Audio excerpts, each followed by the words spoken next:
The island of Sicily. This picturesque island attracts tourists from all over the world for its natural beauties, historical monuments, and, curiously for coin collectors, it is also synonymous with some of the most gorgeous coinage of the ancient world had to offer. This rock at the middle of the Mediterranean saw centuries of warfare, as the Greek and the Punic worlds struggled to impose their will on the island. And this century-long conflict required vast amounts of silver, which we'll see today at the second episode of the Tetradrachm.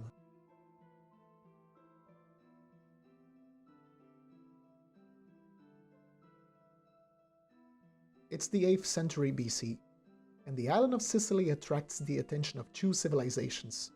The Greeks, from the east, established colonies on the eastern and southern sectors of the island, while the Carthaginians, from North Africa, settled the western part and set up numerous commercial bases on the region.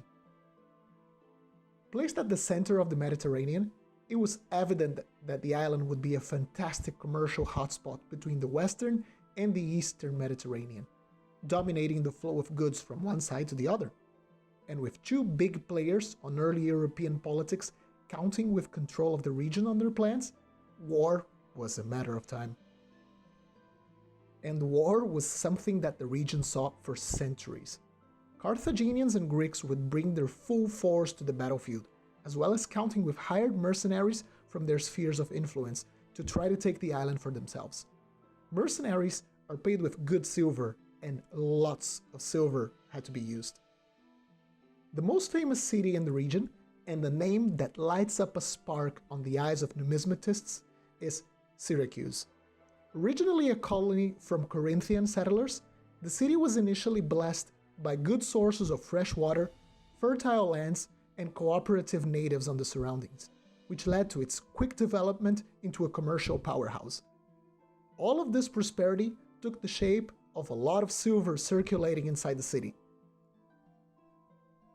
As early as 475 BC, during the rule of Hieron I, signs of unusually high levels of engraving quality were already starting to show on the city's coinage. Syracuse was far from the main Greek world, but they wanted their coins to show their Greekness, despite being far from the Hellenistic sphere. So that leads us to our first tetradrachm of the day. According to myth, the nymph Arethusa created a spring of fresh water where the city is located at. As a result, the nymph became one of the sacred symbols of the city, being depicted on its coinage and in a lot of its art. She is generally depicted surrounded by dolphins, which must have been quite a common sight for sailors and merchants entering and leaving the city, and as a sign of the dominance of the seas. This tetradrachma was struck between 485 and 466 BC.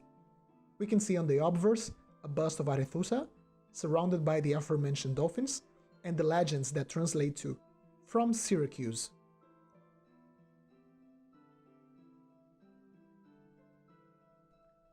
The reverse has a lot going on.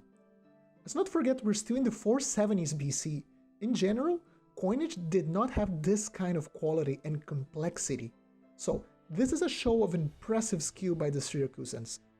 So much so that in many cases, the flan simply wasn't big enough to receive all of the design. Fortunately, this one does, so let's try to make sense of it. So we have a charioteer driving a quadriga, with Nike flying overhead. Chariot racing was incredibly popular in the ancient world, as well as a very prestigious and expensive sport to partake in, so it would be immediately recognized by rich and poor alone. This design will repeat itself on other examples of Syracusan coinage. So if a design works well, you don't change it. And this beauty here, struck nearly 200 years later, under the reign of Agathocles, between 317 and 289 BC, illustrates it very well. We have the same design idea, with 2 centuries of engraving tradition behind it, and what a beauty we've got. The reverse shows the same scene of the charioteer riding the quadriga, but this time the scene depicted is much more dynamic.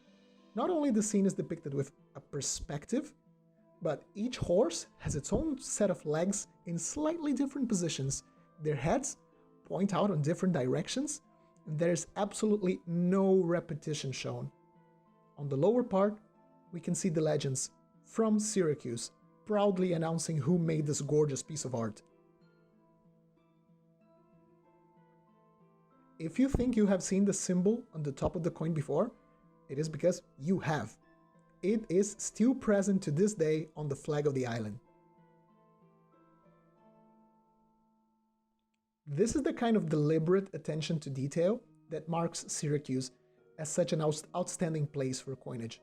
For an engraver to spend so much extra time to add that much extra information on a handmade die speaks volumes on the care they would put on their coinage. The obverse still shows our muse Arethusa, with her dolphins around her, and a spectacular wavy hair, giving it an effect like she's underwater. She also has some grain ears on her hair, and some elegant pieces of jewelry to add a little bit of extra charm.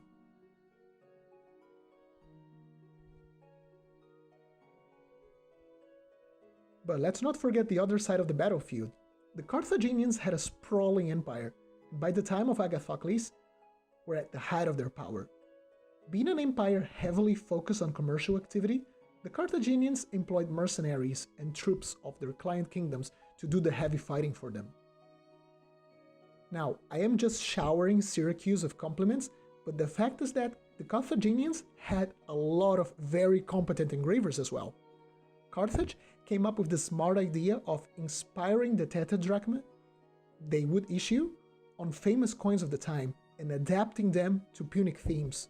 We're going to look at two examples that at first glance might look foreign, but on close inspection are very much Punic.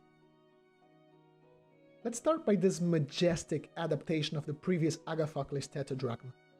Struck at around 330 BC at Lilybaeon, modern-day Massala, this city was on the extreme west of the island and was the main entrance harbor to the island by the Carthaginians. The settlement had a very active mint to ensure a quick flow of silver to the troops located on the island. Certainly, many coins from Syracuse made their way to the city. Mercenaries probably knew of the coin, loved it for their quality and the quality of the silver, so it was just normal that it would be imitated. The obverse features once again the muse Arethusa, now with a slightly curlier hair, and she's got a little necklace this time. Maybe the Carthaginian engraver used another model as a reference?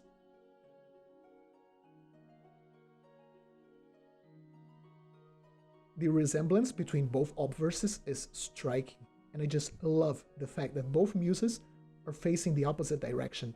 One could put one of each coin side by side and imagine a little duo of the Arethusas, the Greek and the Carthaginian, on a stare down to see who would take control of the island. The reverse, once again very well executed, features the charioteer advancing on his quadriga, with Nike crowning him with a laurel wreath. The only real way of distinguishing this example from a Greek one is at the bottom of the coin. Instead of the Greek inscriptions referring to Syracuse, we can see on Punic script the abbreviation Ras Melkart, or the Cape of Melkart, indicating the place it was minted. And for our fourth coin, struck between 300 and 289 BC, the most experienced among yourselves might think, hey, this is Hercules. That's a coin of Alexander the Great. And you would be partly right. This is Melkart, the Punic version of Hercules. And this is yet another kind of tetradrachm made for Punic mercenaries, probably used to pay for troops native to the regions controlled by Alexander the Great, so the coin would be immediately recognizable to them. This iconic design features Hercules wearing the skin of the Nemean lion over his head. I particularly like how some of Hercules' hair won't fit inside the lion's mouth and just curls outwards. Now, when we go to the reverse, we finally notice this coin isn't really Greek, as we see the head of a horse, typical symbol of Carthage, as well as a palm tree to its right. The Punic inscriptions on the lower part translate to the letters MHSBM, which roughly translates to questor or financial controllers, as to indicate this coin was minted under supervision of the official money issuers from Carthage, who would guarantee it was good silver content. You don't want to see an angry mercenary, so you just made sure that was all good quality silver. As the confrontations between the Punic and the Greek world continued, with each side weakening the other continuously, a new contender on the Mediterranean scene would show up and stir up this region even more. But that is a story for another time. Now I'd like to hear about you guys. Have you got any coins of Syracuse or Sicily? Have you been to the island before, and did you know they had such a famous coinage? Let us know in the comments. And don't forget to like and subscribe so we can keep bringing this cool content for you guys. I would also like to extend a huge thank you to Lance Hickman, the owner of these coins. He's a collector specialized on coins of Sicily and was so kind to bring us part of his collection. So thank you, Lance.